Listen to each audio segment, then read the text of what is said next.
Assalamualaikum warahmatullahi wabarakatuh. Ananda, sekarang kita lanjut ke materi 5 yaitu membahas mengenai memahami dan menyelesaikan masalah yang terkait perbandingan berbalik nilai. Jadi waktu pertemuan yang lalu kita sudah membahas mengenai perbandingan senilai. Sekarang kita akan membahas perbandingan berbalik nilai. Jadi sebelum membahas contoh soal berikut ini, ada lagi ciri-ciri yang harus kita kenali sebelum kita membahas contoh soal berikut. Ciri-cirinya itu jika X naik maka Y-nya turun. Ingat, dalam perbandingan senilai dia itu yang waktu kita pelajari minggu lalu, kalau X-nya naik, Y-nya juga ikut naik. Kalau X-nya turun, Y-nya juga ikut turun, tapi ini sebaliknya. Kalau X-nya yang naik, maka Y-nya yang turun. Tapi kalau Y-nya yang turun, kalau Y-nya yang naik, berarti X-nya yang turun. Oke. Ini ciri-ciri yang pertama ya.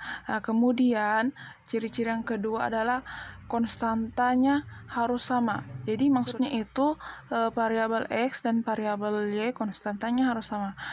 Maksudnya perkalian antara variabel X dengan variabel Y itu harus sama perkaliannya. Maksudnya variabel untuk kolom yang ini 80 dikali 6 sama dengan 480.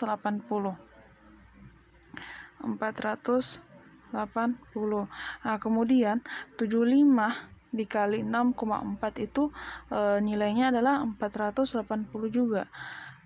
Sama 60 dikali 8 itu nilainya juga 480. Ini yang dinamakan konstantanya harus sama. Waktu minggu lalu itu yang untuk perbandingan senilai dia kan rasionya yang harus sama. Tapi kalau di perbandingan berbalik nilai, konstantanya yang harus sama. Maksudnya perkalian antara variabel X dan variabel Y nilainya itu harus sama antara kolom 1, kolom 2, kolom 3 dan kolom 4 harus sama seperti ini. 480 ya. Kemudian grafiknya itu melengkung. Kalau di perbandingan senilai dia itu grafiknya itu seperti ini. Saya gambarkan.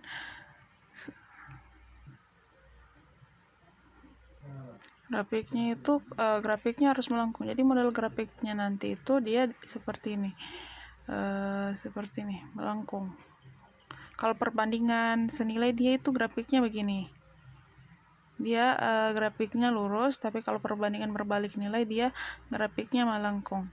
Kemudian, ciri yang keempat, dalam perbandingan berbalik nilai, biasanya dia itu tema yang soal-soal yang selalu dibahas itu mengenai kecepatan dengan waktu yang ditempuh, dan banyak karyawan dan waktu penyelesaian. Itu tema atau yang sering dibahas dalam contoh soal mengenai perbandingan berbalik nilai.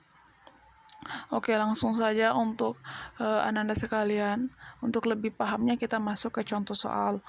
Di sini dijelaskan Alan mengendarai sepeda motor dengan jarak 480 km. Setiap kali mudik, dia mencoba dengan kecepatan rata-rata yang berbeda dan mencatatnya. Berikut tabelnya. Jadi di sini catatan Alan. Di sini untuk kecepatannya variabelnya X dan untuk waktu variabelnya Y. Maka untuk kecepatannya perhatikan kalau kecepatannya itu 80 menit, maka waktu yang dia tempuh itu sekitar 6 km. Kalau kecepatannya itu 75 menit, maka waktu yang ditempuh adalah 6,4 km. Kalau kecepatannya 60 menit, maka waktu yang ditempuh adalah kalau kecepatannya 60 km, maka waktu yang ditempuh adalah di sini. Kalau kecepatannya 80 km, maka waktu yang dia tempuh ini adalah 6 menit. Kalau kecepatannya 75 km, maka waktu yang ditempuh adalah 6,4 menit. Kalau yang kecepatannya itu kecepatan yang ditempuh adalah 60 km, maka waktunya itu adalah 8 menit. Kalau kecepatannya adalah 40 km, waktu yang ditempuh adalah 12 menit. Nah, perhatikan tabelnya. Di sini perhatikan dari tabel 80 ke 75, 80, 75, 60, 40. 80, perhatikan tabelnya ini. Kalau dia ke sini 80 ke 40 dia turun, sedangkan dari 6 ke 12 nilai variabel y-nya naik. Tapi kalau perhatikan, kalau dari 40 ke 80 variabel x-nya naik, tapi kalau untuk variabel y-nya dari 12 ke 6 variabelnya turun. Inilah yang dimaksud dengan perbandingan berbalik nilai. Kalau x-nya naik, y-nya yang turun. Kalau y-nya yang naik, x-nya yang turun. Oke, langsung saja. Di sini cara menjawabnya gampang sekali. Jadi, berapa waktu yang ditempuh jika kecepatannya adalah 50 km per jam? Kita jawab X dikali dengan Y sama dengan, kita masukkan nilai X-nya berapa? Nilai X-nya adalah 80, nilai Y-nya adalah 6.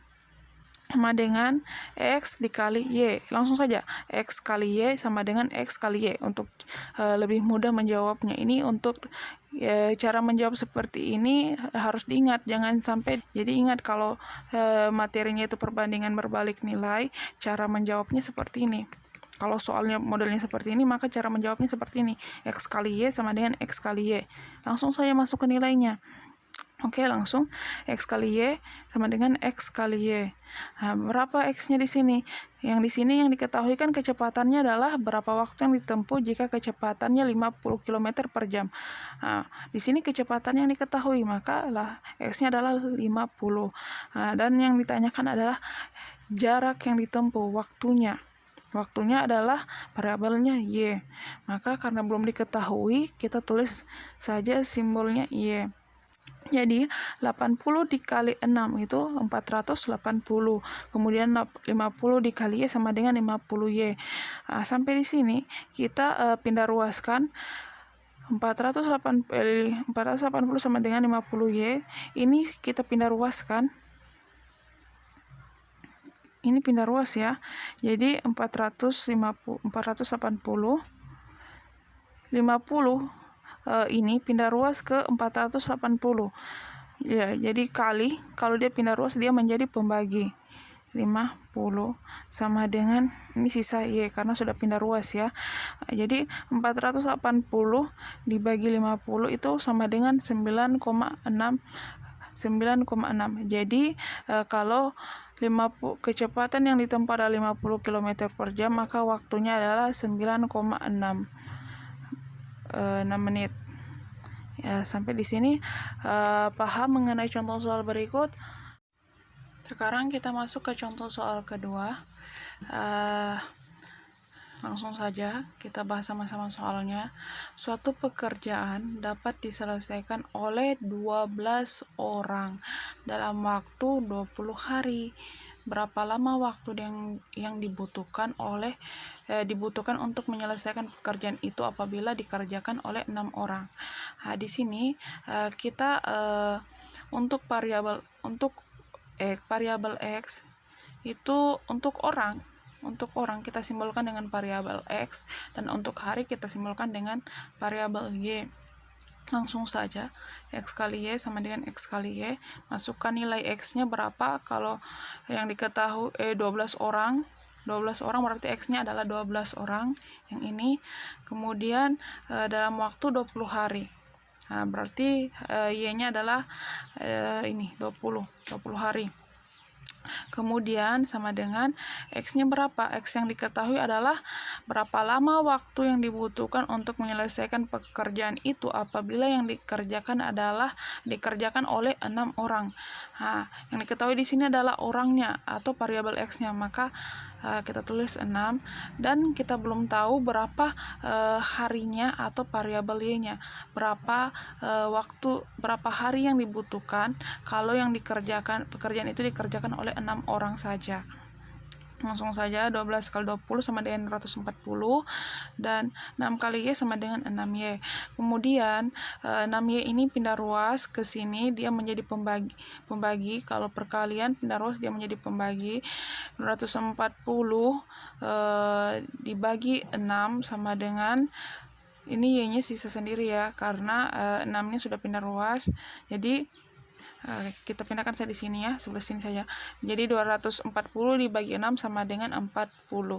Jadi kalau pekerjaan itu dikerjakan oleh 6 orang, maka waktu atau lama waktu yang dibutuhkan untuk menyelesaikan pekerjaan itu adalah selama 40 hari. Oke, paham kan? Nah, sekarang jika mungkin sampai di sini saja pembahasan kita mengenai materi 5.5. Silakan Anda sekalian, kalau ada yang kurang dipahami mengenai penjelasan dari video ini, silakan ditanyakan. Oke, assalamualaikum warahmatullahi wabarakatuh.